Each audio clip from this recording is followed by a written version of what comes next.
fé triunfante.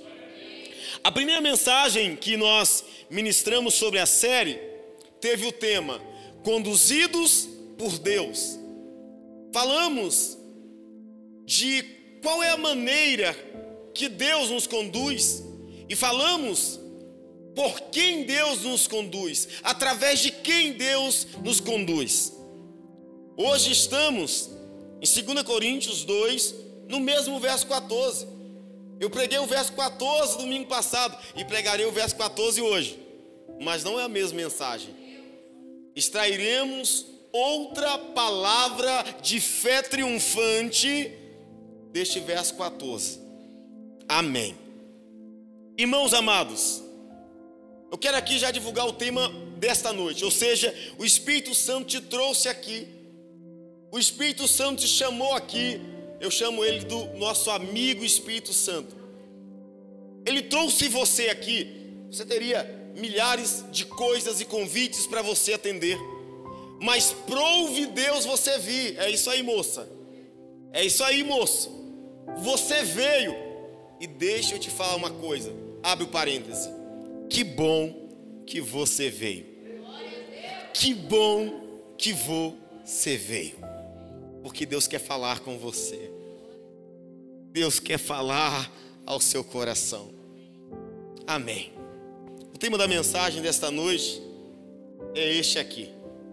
Somos o exército de Deus. Quem tem fé triunfante em Cristo precisa saber desta verdade. Somos o exército de Deus.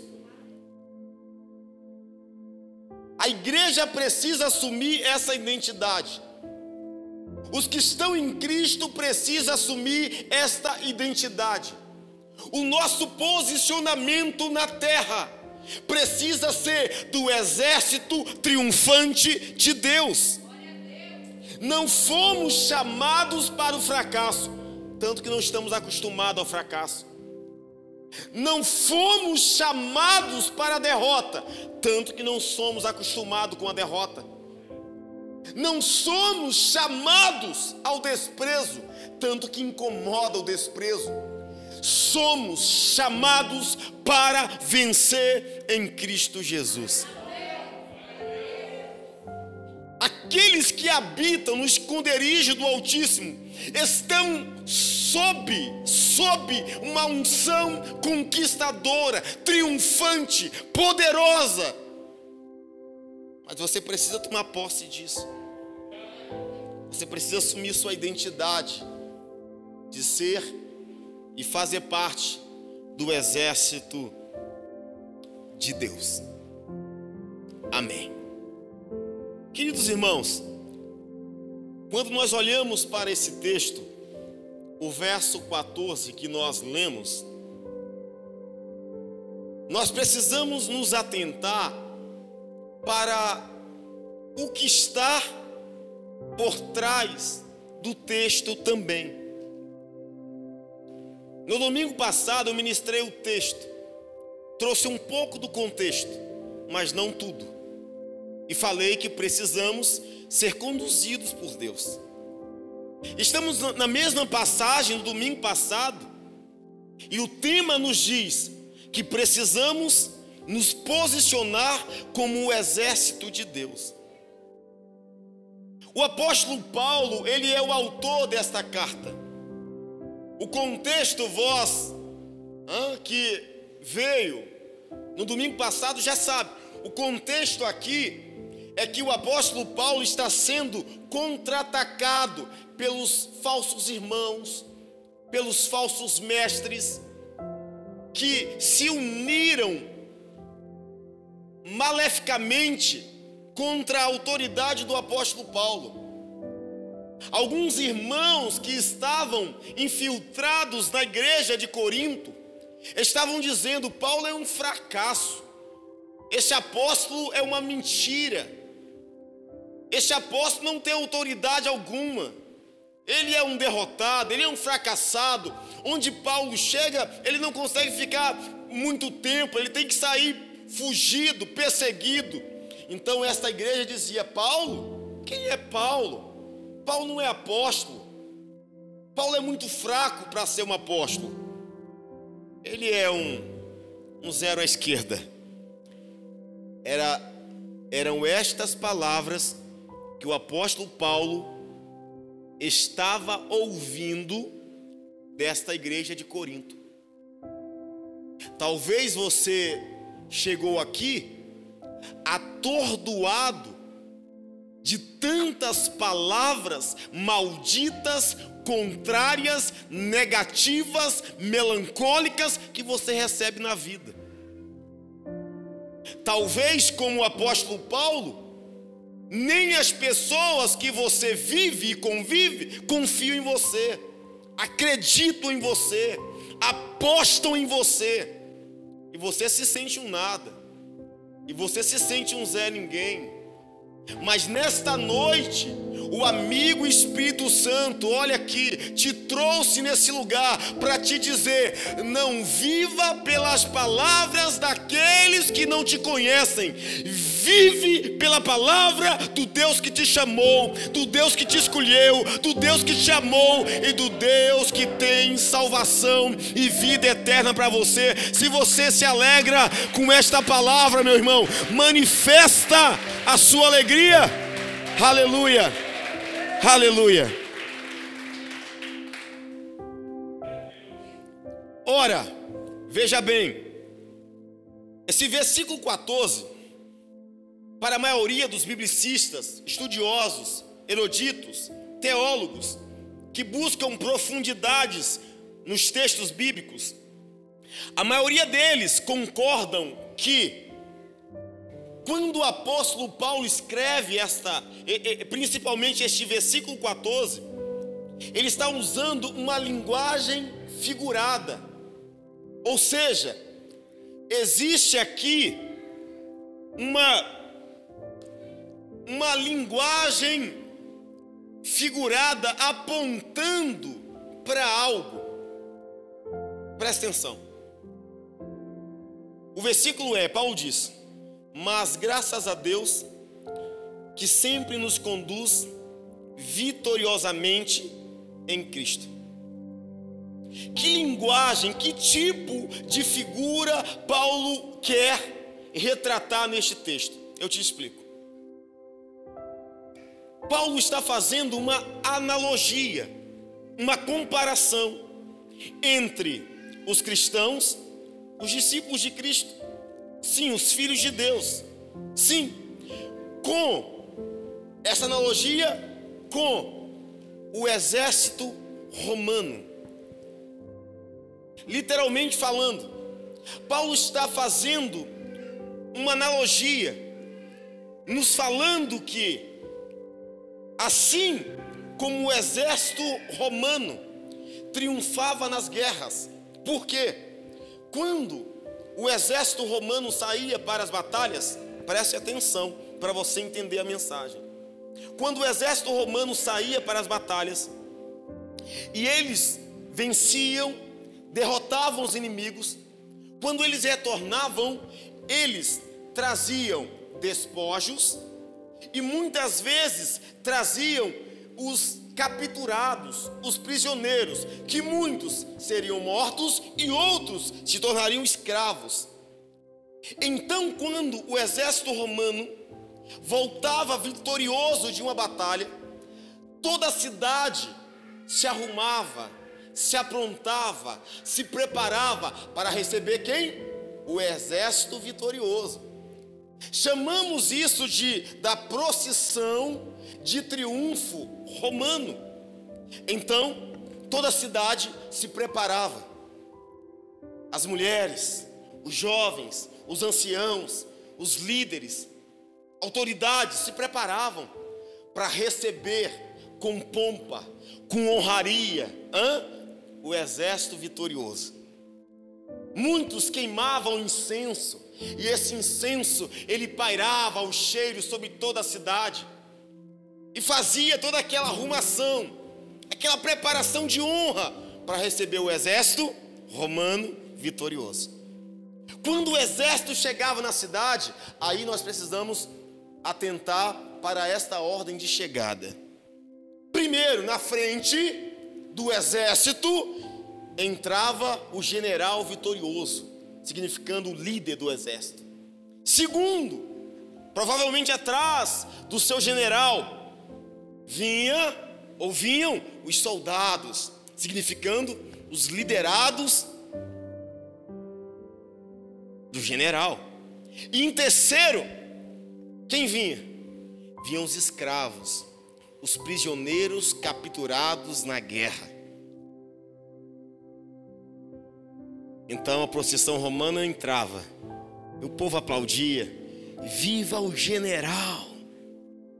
E o general com aquelas vestes de ouro, de púrpura: viva o general!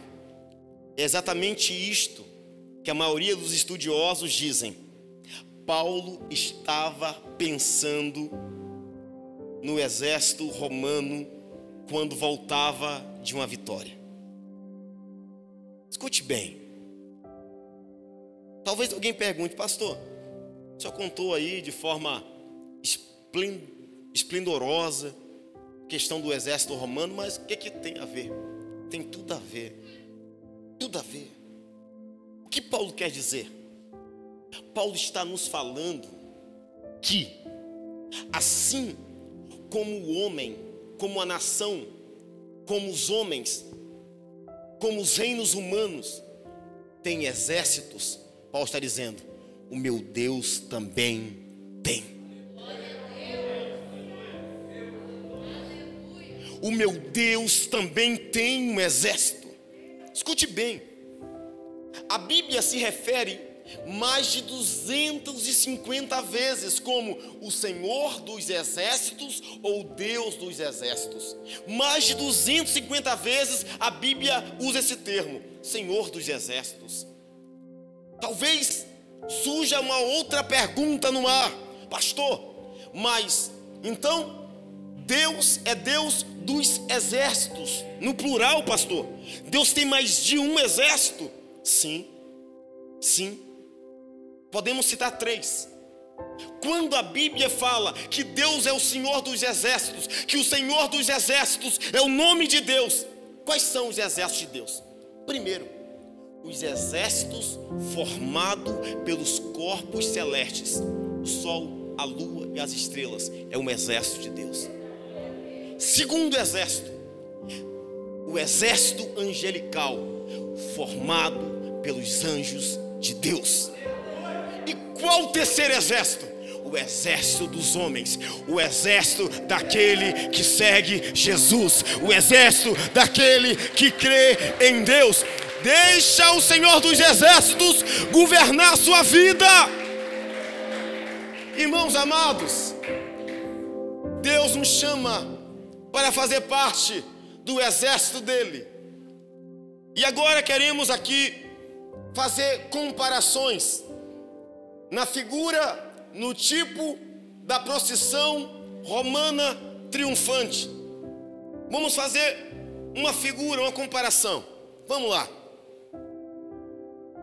Paulo falou ele quis dizer sobre o general vitorioso, os soldados que acompanhavam o general e os prisioneiros que eram capturados pelo exército romano.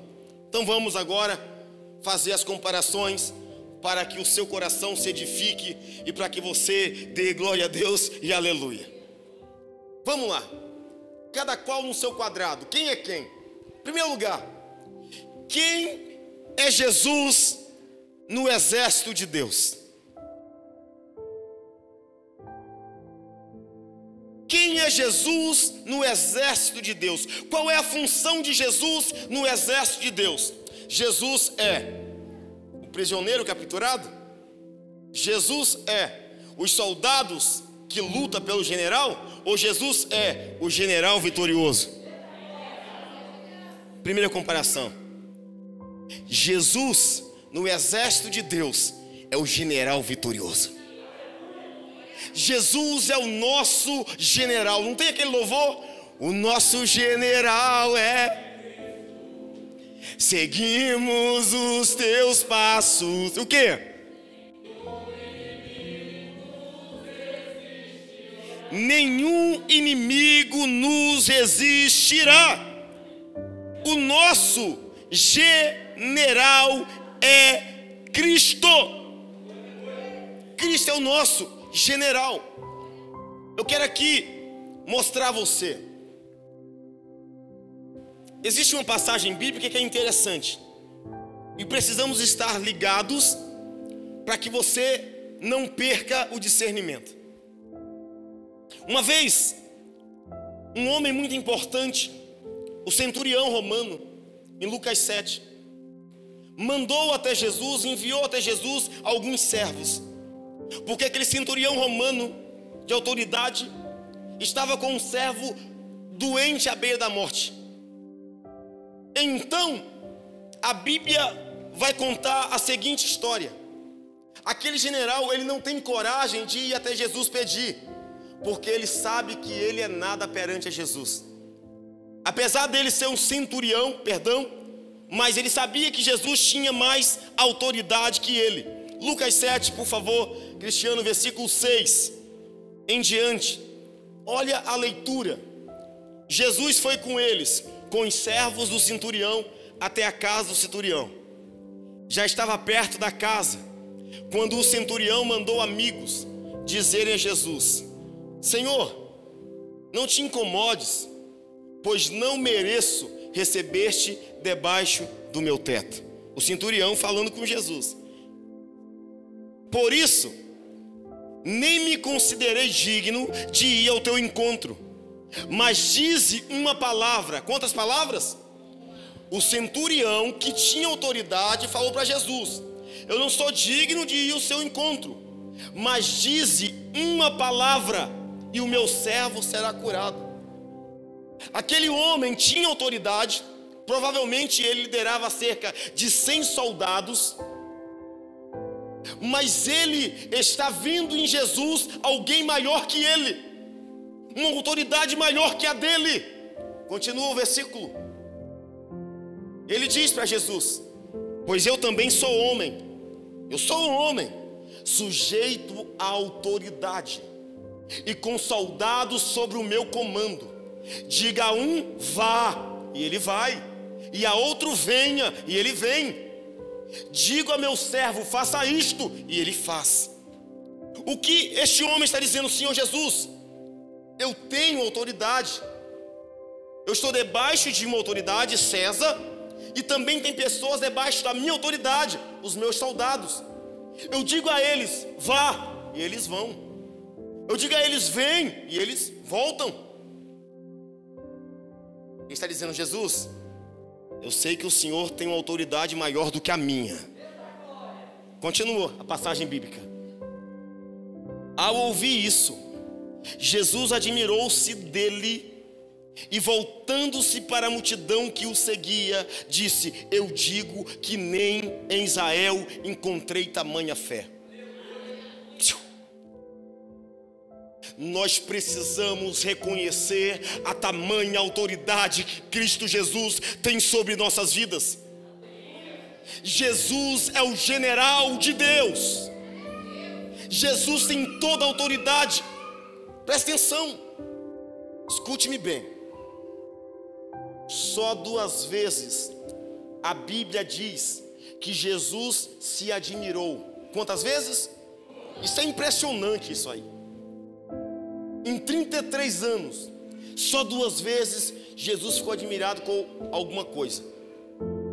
Jesus se admirou quando o povo de Nazaré não creu nele, e Jesus se admirou quando este homem de autoridade reconheceu que ele, Jesus, era muito maior do que ele próprio. Aleluia. Olhem para cá. 1 Coríntios 15, 57 diz assim: mas graças a Deus que nos concede vitória por meio de Cristo Jesus.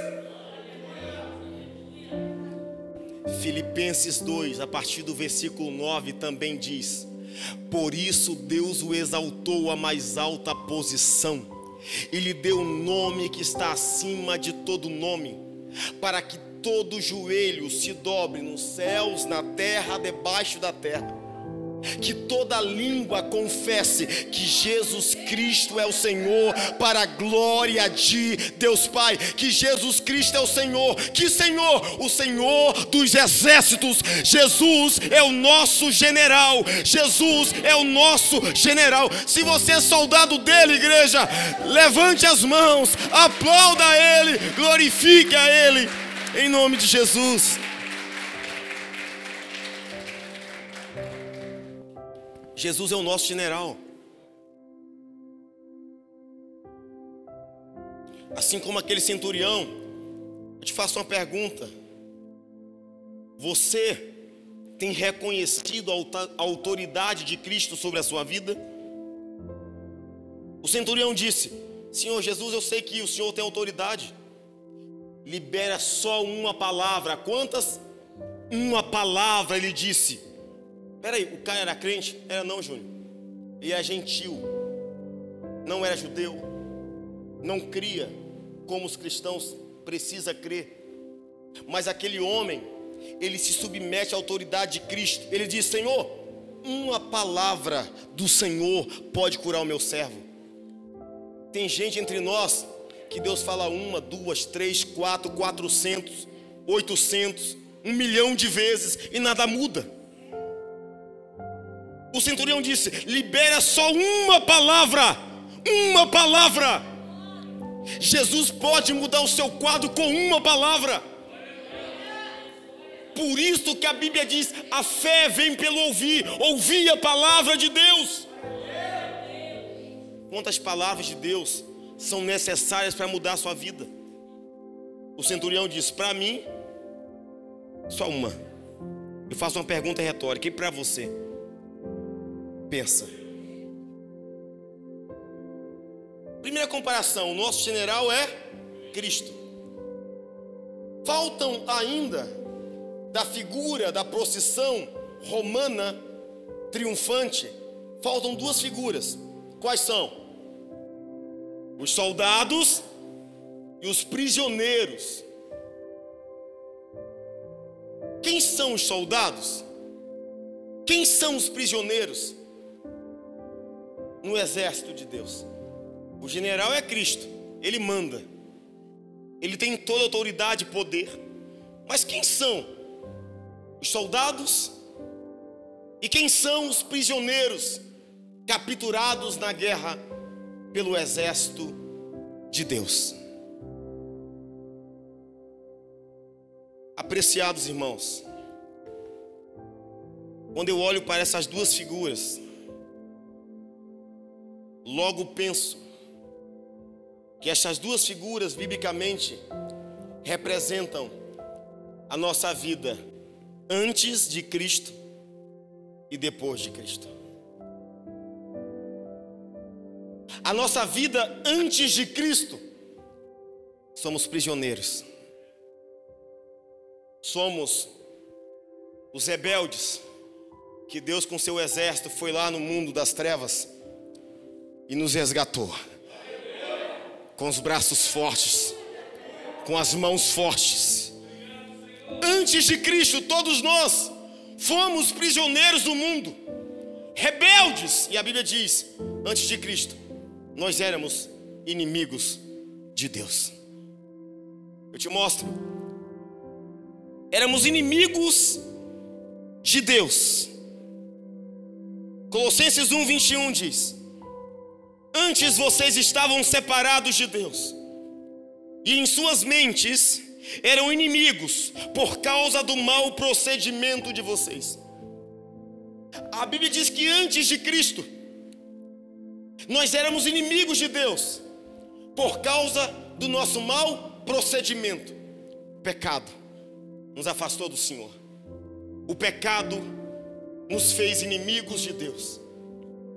Olha o que Paulo também diz em Filipenses 3,18. Paulo diz: pois como já lhes disse repetidas vezes, e agora repito com lágrimas, há muitos que vivem como inimigos da cruz de Cristo.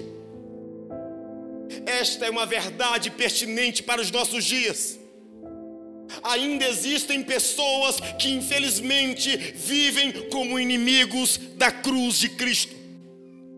Quantas pessoas odeiam a igreja de Cristo? Quantas pessoas odeiam a obra de Cristo? Quantas pessoas que dizem: eu odeio igreja, eu odeio pastores, eu odeio crentes, eu odeio tudo que envolve Deus. Paulo diz que repetia com lágrimas, com muita dor, que infelizmente alguns ainda vivem como inimigos de Cristo. Eu não sei, eu acredito que não estou pregando para um inimigo de Jesus aqui, mas talvez você tenha algum problema, alguma perturbação em sua mente por algo que alguém causou a você.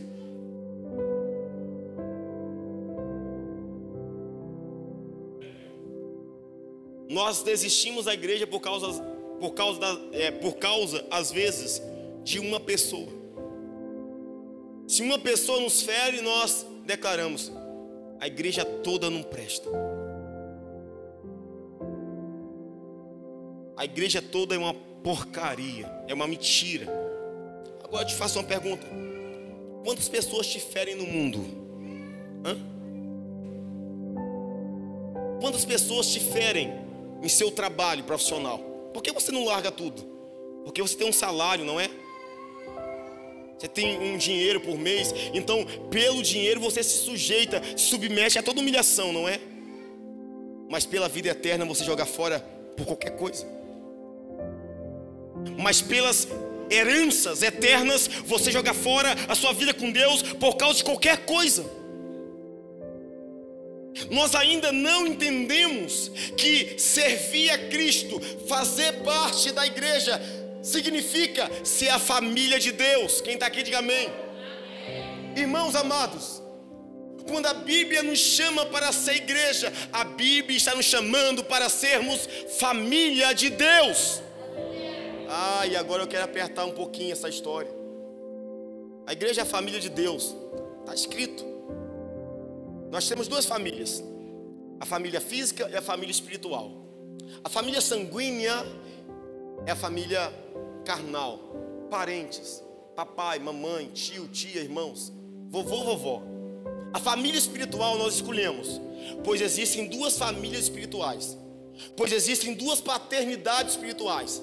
A Bíblia diz que o pai da mentira é o diabo. Então quem vive nas trevas tem a paternidade diabólica, então faz parte da família das trevas. Mas a Bíblia diz que o pai de toda a verdade, o pai de amor é Deus. Então quem vive em Cristo faz parte da família de Deus. Agora comparamos a família de Deus, igreja, com a família humana. Nós temos problemas na família humana. Amamos papai e mamãe, mas temos problemas às vezes com eles. Amamos nossos irmãos, mas temos dificuldades às vezes com os nossos irmãos. Faça uma pergunta: pelas dificuldades da sua família sanguínea, seu pai errou contigo, ou você errou com seu pai? Faça uma pergunta: você deixa ele ser filho do seu pai por causa do problema com ele? Você deixa ele ser filho da sua mãe porque a sua mãe errou com você? Acorde. Igreja também é família. Assim como não deixamos a família carnal por causa de problemas, pois sempre seremos família. O papai será o papai, a mamãe será a mamãe, independentemente de erros ou acerto. A família de Deus também é assim. Você não pode abandonar a sua família espiritual por causa de problema. Você precisa continuar sendo família. Família de Deus. Antes de Cristo somos escravos, somos os prisioneiros que o Senhor resgatou nas trevas. E para aqueles que um dia foram prisioneiros como eu fui, na verdade eu continuo sendo prisioneiro, mas prisioneiro de Cristo. Por várias vezes Paulo diz assim: Paulo, prisioneiro de Cristo Jesus. Paulo sabe que ele saiu da prisão das trevas e agora ele diz: eu prefiro ser prisioneiro dos céus. Eu quero que Deus me amarre junto a Ele. Tem gente que quer liberdade. Não, eu prefiro livre-arbítrio. Continue com o livre-arbítrio.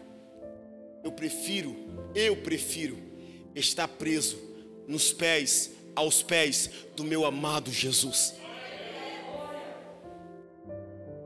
Livre-arbítrio para quem quer liberdade libertinosa é tudo.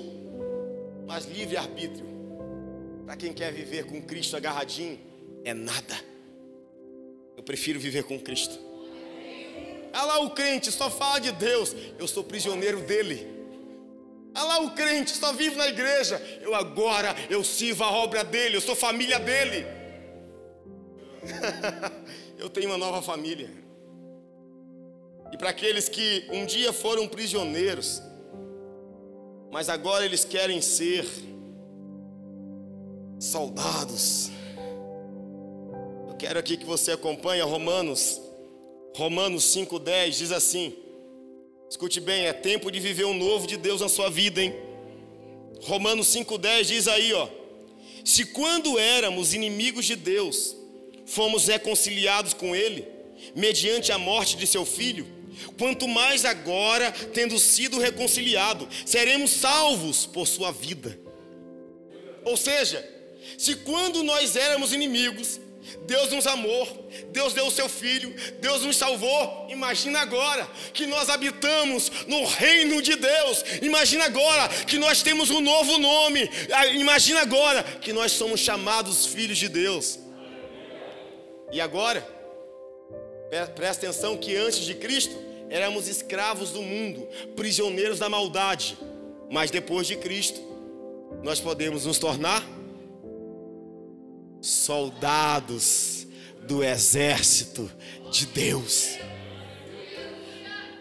Preste atenção que para ser soldado, primeiro eu preciso ser um prisioneiro da graça de Deus.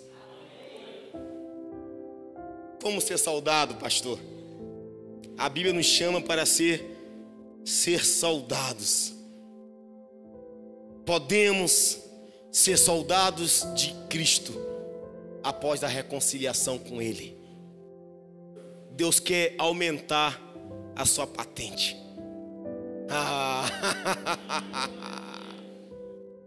Qual é a sua patente, soldado? Quem era você? Eu era prisioneiro, escravo do mundo, mas em Cristo, o Senhor subiu a minha patente. Agora eu sou soldado de Jesus. Agora eu faço parte do exército mais vitorioso do mundo. Glória a Deus! E o fim da mensagem está como ser soldado.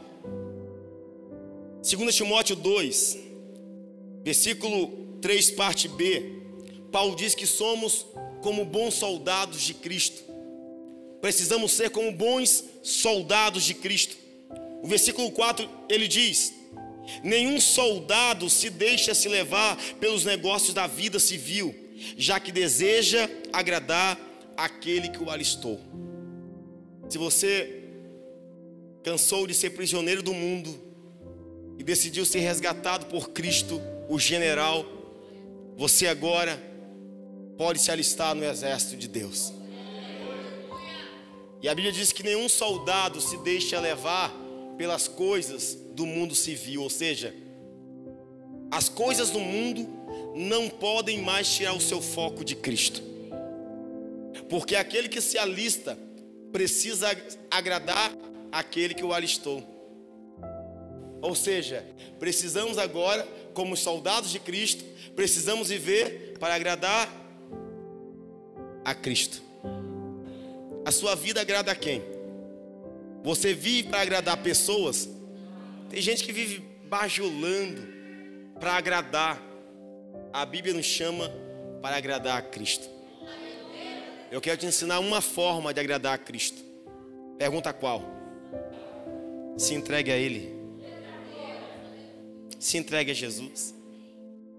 Sai do mundo das trevas como prisioneiro. Chega de ser prisioneiro das trevas, da maldade, do vício, da prostituição, da criminalidade, da mentira.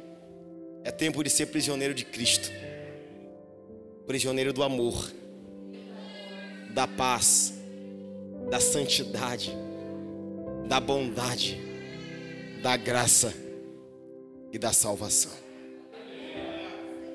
Somos o exército de Deus. Gostaria que você se colocasse de pé. Eu quero orar por sua vida. Se coloque de pé. Abra as tuas mãos, abra as tuas mãos. Abra as tuas mãos. Glória a Deus, abra as tuas mãos. Se você puder fechar os teus olhos agora, eu quero orar por você. Quero orar por sua vida, quero abençoar você. Por favor, abra as tuas mãos. Se você é um bom soldado, vai. Soldado obedece. Soldado entende a convocação e o chamado. Isso. Abra as tuas mãos. Eu quero orar por você. Quero abençoar a sua vida. Senhor Jesus, os filhos estão aqui. Eles estão chegando. Agora são 2, 3 ou mais. São os filhos do Senhor. A casa está enchendo, Senhor. O Senhor está preparando o seu exército. O exército vitorioso, que segue o general vitorioso, Jesus Cristo, Senhor. Que o Senhor conduza a sua vida. Que o Senhor te prepare para as batalhas da vida, porque você tem um chamado para ser o exército de Deus. Gostaria de convidar você, aleluia, um ato profético, soldados. Vamos fazer bem assim, na palma da mão, assim, ó. Tchá, tchá, tchá, tchá, tchá, tchá, tchá. Soldados do Senhor, marchamos para a vitória. Como o exército triunfante de Deus, você foi chamado para vencer.